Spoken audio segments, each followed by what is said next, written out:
Hey y'all, Madison here. I wanted to walk through how to convert clip-on earrings and screwbacks into earrings that would work for people with pierced ears. So it's pretty simple. All you'll need is some sturdy glue. I used Gorilla Glue, some pliers to cut the back hardware off, some earring posts and post backs. I found some sterling silver ones at a local bead store that I thought worked really well. Amazon also sells some good options. So essentially you'll take the earring and you'll hug the pliers really close to the back of the earring to snap the hardware right off. Once you've removed the screw back or clip on, you'll take your earring post and apply some glue to the flat part.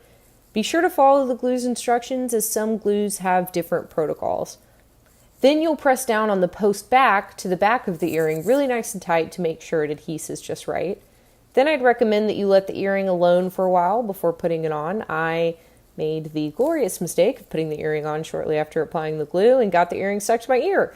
Rookie mistake, don't be like me. So that's it. It's pretty simple and straightforward. Now you can buy all the clip-ons or screwbacks that you want.